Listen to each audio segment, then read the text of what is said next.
there's crooks in your castle, then there's knights full of battles. Some fight with the barrel, that's eagles versus vultures, and olives versus arrows. Carhartt apparel, harrowed by the pharaohs who travel through the narrow. What's really good, ladies and gentlemen? I have obviously one of the baddest women in the game right now. I'm going to say Spitfire Nessa because I'm the worst with pronouncing people's names, and I do not want to chop up your name. That's fine. Thank you so much. I'm happy to be here. Thank you for the interview. So I think the first question everybody wants to start with is what got you in? Now, I've done my homework, so I know the answer, but what got you into martial arts and boxing? And because I know there's like a transition in there. So I feel like it was kind of accidental. Like I was in college and I saw a group of guys like boxing on the basketball courts, and I was just walking past back and forth. And then they asked me to join because they saw me staring, you know. And then then they said, come the next day. And then the next day I came, and the first time like I threw my punch, I just felt like this was what was missing in my life. And that's when I just knew I wanted to be champion. Like that day, next day that I started boxing, I already knew I wanted to train and fight. And I ended up like Googling like boxing and all that. And then this one girl, Armenian girl, came up and she was a champion too. So I was like, what? No way. Like, so that was kind of like another inspiration for me. And then I just started and I just fell in love with it. Yeah. It's got to be tough because, and I know that your parents try to stick you into like other kind of sports and stuff growing up, and I would agree with them. Now I got 2 boys, so it's a little different, but I don't think I'd ever be okay with watching my niece get like punched or kicked. So I know on their aspect, that's got to be tough for them to watch. Yeah, I mean, in the beginning it was, and they thought it was going to be like a phase for me, and they tried everything to get me to do other stuff. Like my dad wanted me to play tennis, and then they just wanted me to they didn't want me to box. Obviously, my dad said, and I quote, "Every girl that boxes looks like a man," and but now I feel like he's a fan. Yeah, now he's a fan. Like it's cool because it's like now he's on board, and even when I signed my even when I signed with to fight bare knuckle with BYB, my dad was like he was the one calming my mom down. My mom went hysterical at that point. Wow. My dad told her like, don't worry, you know, she's a spitfire. Like she's gonna fight even if she doesn't have any hands. She's still gonna win. And I was like, damn, that's a lot of belief in me, which is cool because my dad's he was a crazy fighter too. Like he was a taxi driver at night. So like he's told me all the crazy stories back then when there was no Ubers. So there was a lot of times where he had to fight and, you know, to protect himself and all that. So I don't know, I guess it's in the blood. I don't know. Yeah. So is that where you got your nickname from? Is your dad? No, I got my nickname from I had a coach named Jesse Lechuga, and he gave me that nickname. He asked my other coach, like, hey, where's Spitfire at? And then that day I was pondering if I was gonna like have a nickname. And that day when I came, they're like, guess what, you got a nickname. And I was like, what? And they told me what it was, and I was like, what does that mean? And then they said it was after the World War II plane, and also it's somebody like kind of like feisty and kind of like gets back at you type thing, like Speedy. Yeah, and then I did have confirmation on that one time. Like I was we were doing drills back and forth with this one girl. She's like, damn, you're such a Spitfire. And I was like, wait, how do you know my nickname? And then and then she was like, that's just somebody you call like you, like how you're like just hitting back so much more. And then that's how I got my nickname. Yeah. No, that's awesome. Also, I know when you bring up BYB, the first Armenian champion of all time, that's got to be crazy for you. Yeah, it's pretty awesome. Yeah, I was like Googling. I'm like, wait, am I really the first? No way, like, but I'm sure there's been more, bare knuckle fighters, but not champions. But yeah, and Yeah. it's pretty awesome. Yeah, I'm glad to represent. Yeah. See, that's the one thing that I love when people do things, especially for the culture. Like when you see people walk out with their flags and all that. I think that a lot of times people forget like the struggle and stuff like that. So when I seen that you walked out with the flag, I'm not Armenian, but I love all cultures. I'm just one of those people. I cook, so I love everybody. Um, but I was like, yo, this is so dope because it it shows a sense of power and respect, and it's letting everybody know, like, this is home. You know what I'm saying? So I thought that was super dope. Thank you. Yeah, I mean, I gotta represent. I was born in Armenia. I came here when I was 9, so I have like my roots are there. I mean, I'm an American now, but I'm still Yeah. Armenian. And I gotta represent because like we are. Armenia is like a small little country, but we're a country of survivors. Like we're fighters, and there's been so many wars and everything, and we're still here. So yeah. Yeah, I had a. I'm not gonna say what, but she was cool. I'll say because my wife probably ain't gonna care. I've been with her too Okay. long. So I dated this girl in '94. She moved from Armenia. Her parents are like super strict, but I liked them. They were good people.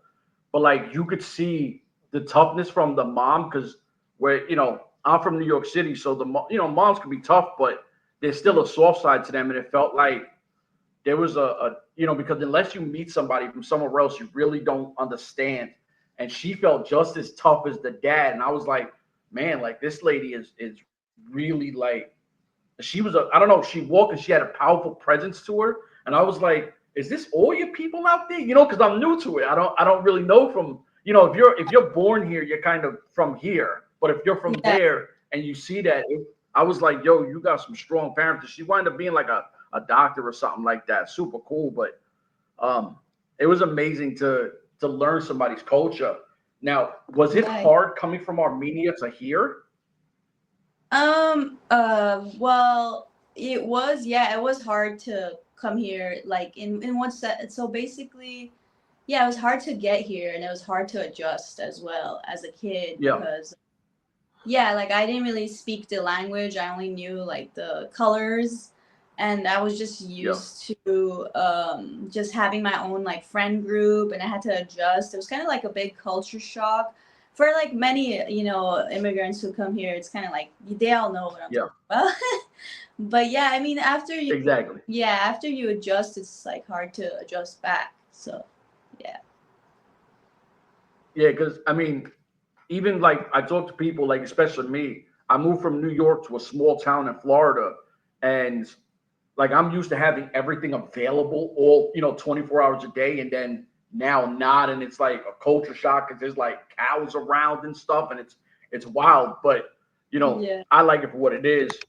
So the hardest part, I was like, I gotta ask, what's your hardest transition in BYB so far? Like, is it the staying on weight class, like staying with the weight at a certain weight, or like the training, the how you diet? Like, what's the hardest part of it?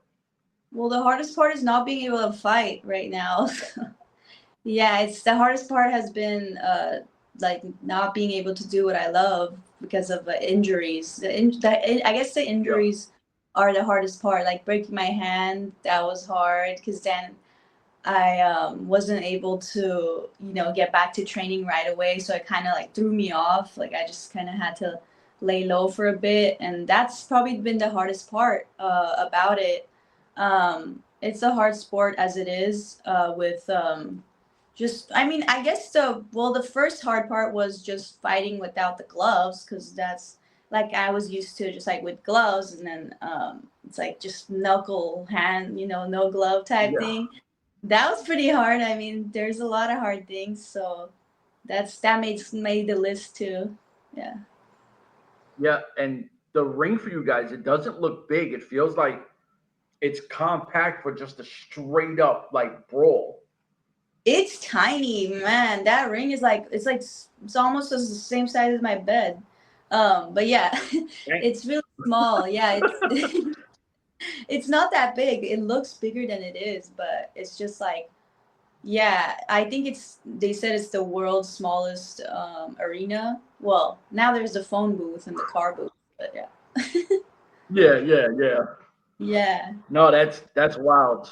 Because I was like, I watched some of it. And I'm like, man, it just feels like it's built for straight up like one on one, no movement. I'm like, these people are just, I don't know. I've been in a lot of fights in my life, and I don't think that I've ever would be comfortable in a space like that. I like being able to move around freely, and I was like, yo, this is insane. So is there anything when you first stepped in there, like, because I don't think there's a training ring for that, right? You kind of just go into like a boxing ring, right? Yeah. And you know what's funny? I actually don't like to step into the trigon, like, because everybody, like, the day before and weigh-ins, everybody goes and dances around, moves around, and I always wait till like the day of the fight. That's when I like to step into the trigon. I don't like to go in there and do what? Like, I trust that there's no holes in it. You know, I trust I'm not gonna fall off if I step on. Yeah. But I don't know. Everybody's different, but everybody goes in, like, tries to test it out. I like to go in right when it's fight time, and yeah, Wow. it's small, but like, if you know how to move your feet, you're gonna be able to move, I think. Yeah. Now, entrances, I'm big on entrances. I love entrances. Is there like, do you go into each one of your fights and there's like, all right, for this fight, I'm gonna come in with this music, I'm gonna do this, or you're just, I'm ready to just fight and just walk in and do what you do? Yeah, that's so you know what's so my first fight, the one in Dubai, I walked out to NF, another level, yeah, which was super cool. It was like, I loved that walkout. That was probably one of the best. And then the second one was my friend Nasi, who I knew from the when I first started boxing at Glendale Community College. We knew each other from the boxing club, Wow. but he had become a rapper and I didn't know that. And then I was in the hospital for some stupid thing that happened, and then yeah, like, his mom was one of my nurses, and he's like, hey, my son's a cool rapper, this that. I was like, what's his Instagram? And I look, I'm like, what the heck, that's Angel. And then so I reach out to him. Yeah, I was like, what the heck? And so I reached out to him, and then he told me, like, he was rapping really well. So he's like, I can make you a ring walk song. I was like, no way. And he did. So I came out to that song the second fight. And then they played it by mistake. So the third time, my other friend, D Zims, he made me a song too. And they were supposed to play that song, but then they accidentally played the other one. It was weird because I was like waiting, and I'm like, wait, it's called Rise Up. Yeah, so I was like, where's it? And then I had to just go along with it. I felt bad because I told Yeah. him I would walk out to that song. So it was kind of like messing with me. As I'm walking in, I'm to fight Shelby, I'm thinking like, oh my God, this is the wrong song.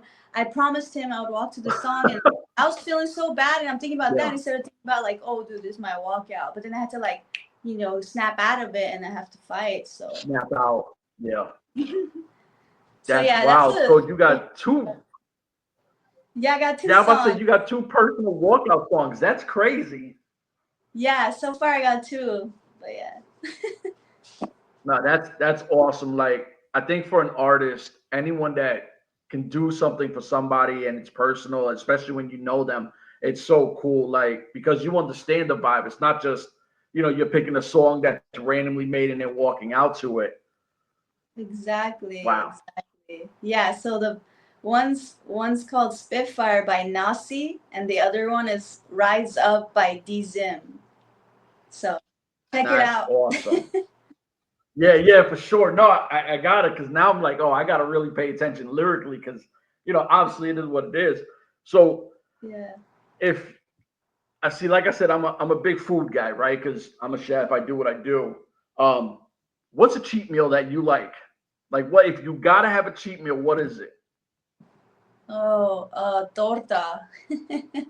Or like birria. I Okay. love I love Mexican food. And I don't know. Yeah, is that a cheap meal? Or is that's good? And then I don't know. I love ice cream. Um, you're a chef. That's pretty cool. I love food. Yeah. Yeah. Yeah. Like did it for a long time, and it got to the point where like I was cooking away all the time and not being around the family. That I kind of got to the point where I'm like, I'm not doing both. You know, I got a wife, 2 kids, and I was like, I'll be the Yeah. stay-at-home dad. You work, and she hasn't cooked a meal in 26 years, so she can't complain. But now I thought you were gonna say something more Armenian or something. I was like, she'll probably say something more like gata or whatever, because you know the sweet bread. Oh yeah, yeah. I'm not really into like pastries that much. Like I even like ice cream cake instead of like regular cake. But they Armenians do have really Okay. bomb pastries though. I mean I like it, but I don't really go for it. Like I'm not really like that into that.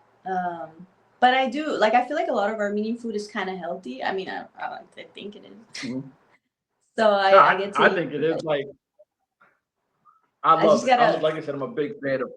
Good, my fault, my fault. I apologize. No, you're good. You're good. I just gotta avoid the bread, like some of the like breads, like and stuff. But I just love all foods, and I'm kind of like blessed that way. I live in LA, so I get to have like Armenian food, like grandma's cooking. I get to have Mexican food, Japanese food, like sushi and stuff.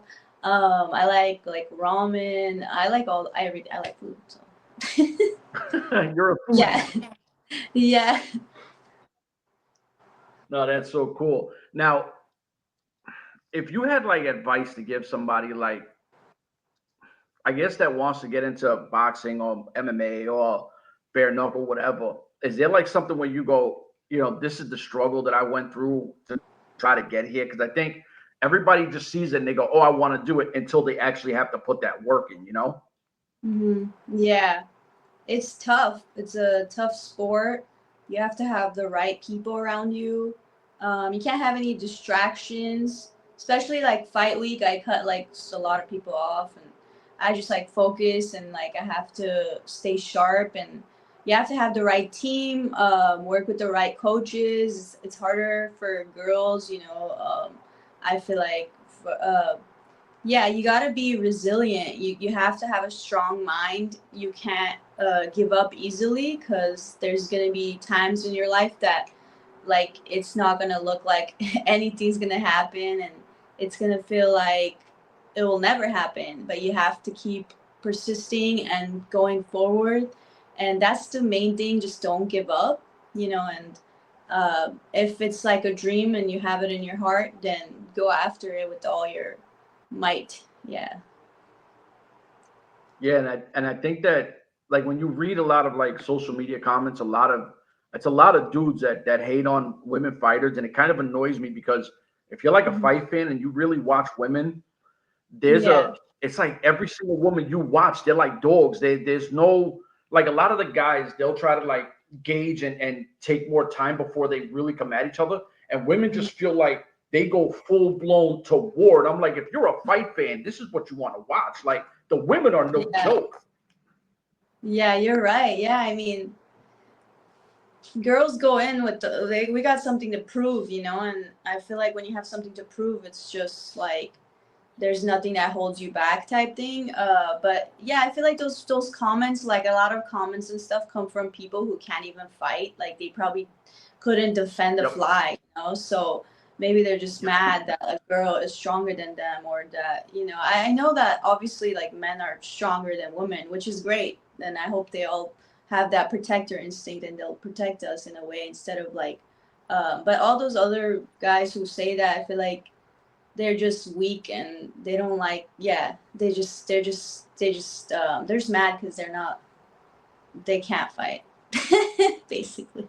And no, Yeah. it's true because it's the one thing that I see like when I recently started covering combat sports, and I'm like, the one thing that annoys me is I watch people that talk boxing or whatever, and you know they've never been in a fight, and you could tell somebody's never had that situation where they've ever had to defend themselves or put work in. And I'm like, you guys have no idea the kind of because there's a pressure to it.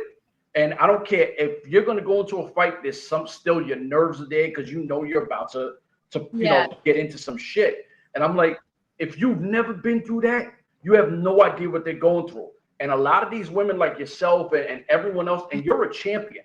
Now, there's a bullseye that's specifically on your back because you're no longer, hunting. You're the hunt. So everyone that's coming up next for you, they want your head, right? And it's got to be tough on your spot where you're like, holy shit, that I'm the queen, right? Everybody wants my crown. I mean, it's like that. Once you become a champion, every fight is a title fight. Like everyone wants to be where you're at, but I mean, it takes like a lot of hard work and behind the scenes stuff that nobody really sees. It's like they only see like the glory of it. They don't see how many times maybe you didn't do well in sparring or in day-to-day of boxing. You went home, maybe you cried or something, and maybe you don't believe in yourself at days, and maybe you think you suck most times. But then, come fight night, you train your ass off, and and nobody could take that away from you. And that's why that's why I like it, because it's like we made history in just such short time. I got fight of the year 2 times. I got my knives right there. And they gave like that was cool. That was a cool award. They gave us like sick knives and stuff. And debut of the year, which was awesome, of BYB Hall of Fame to do that for us. And you're like, what is it? You're like 2 years in, I think, or a year in for bare knuckle? Yeah, I think has it been 2 or 3? Wait, has it been 2 or 3? I don't know. Because there was. I know it's a short amount of time. Yeah, I think it's been 2 or 3 years. I'm not sure. I think 2 years. Wait. Yeah. And you've already been awarded at a high level, which is insane, right? Getting the knives was, because when I seen that, I was like, yo, that's super dope, Yeah. You want to see them? I do. I was going to ask you, but I didn't know if it was cool. Like, I was like. No, I want to show you. It's freaking awesome. Look. So that's the, it says like my name and everything. And then look at this. That's sick. Wait. I gotta. Woo! Sick. This one says. It looks even crazier, like close. It says debut series of the year. So, and it's sharp. Like I could even get it sharpened. And that's one. Listen. And then this one is that one's really cool. Look. Oh wow. Yeah, this one's really dope. Look. Oh, that's sick. Yeah, it says that. May the road rise to meet you. May the wind be always at your back. Yeah. So. That's incredible. I also like learning like knife fighting and all that kind of stuff too. So it's so awesome to get this award, and that it wasn't just a trophy. It was an actual fighting knife where, that was awesome. That was really awesome. But yeah. No, that's super awesome. And I mean, it's like you're on this rise, and I think that it's so cool to watch people's like stories unfolding. Like we as a fan, we get to come in and see it as it's going. Not like, I guess where I started coming into boxing, like the Ali's and all those guys, they were already retired. Like I was already with transitioning with Tyson. I'm 45. I'm an older guy. So I had that come in. So like you go, all right, I didn't see the beginning, but you see the end. It's really easy to like someone when they're already on the top. Right. To watch somebody come up, I think that's the coolest part about watching you guys is like, we're watching your greatness and the story being told. That is true. I never thought of it that way, but that's awesome. Thank you for being a fight fan, and that's awesome, and promoting us too. Thank you. Yeah. Oh, for sure. Yeah. I always say no, that. What were you gonna say? I always say like I wish like Mike Tyson had like a YouTube channel back then. We could watch his stuff, So, but yeah. And he's so like spiritual. Like the stuff he says to people, it's so deep, and you know there's such pride in knowing his fighters and stuff. And I'm like, this is where I feel, even if you're a small platform like myself or whatever, if you could get the opportunity to talk to someone like you, or at least just show someone's content, it's like the next little girl or something, she might come up and go, oh, I want to be her. You know what I mean? Look, she's classy. She does this. She doesn't get in trouble. And there's more opportunity to see you guys. And I think that it's such a blessing for us that we do have this opportunity to see your guys' work. Thank you. I appreciate that. Yeah. So last question I got is, I know you're with your injury and all, but like, is there somebody that you're looking at where you go, okay, when I'm ready to go, this is who I want? Like, is there one person that you want to test your skills with? Not at the moment. Nah, sorry for the lame answer, but no, not really. I'm just trying to recover as best as I can, and I want to come in stronger than ever, you know, and I can't wait to fight again. And yeah, don't sleep on me. I'll be fighting.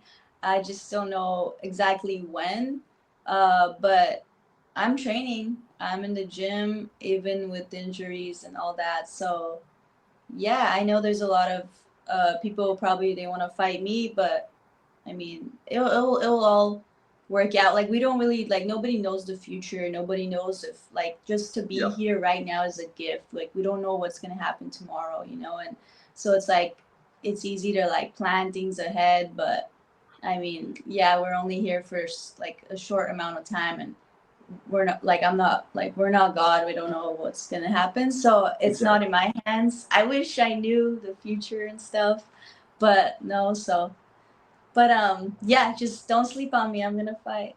I just don't know when. Yeah, absolutely. So listen, I want to thank you for your time, because like I said, I'm a fan of what you do. Can't wait for you to get better, beat the next chick up, because that's what's going to happen. I'll tell a little future for them. You're going to win the next fight you're up to with, and you know, it's going to be a quick work. I don't know. I'm on my little crystal ball shit, but is there anything you want to plug before you get out of here? No, thank you so much for the interview. It was awesome chatting with you. You're an awesome person, and I like your accent. It's like New York. Thank you. I'm trying to be on my country thing, but I don't know. It's tough. Yeah. So, ladies and gentlemen, for myself, the Spitfire, we out of here. Deuces.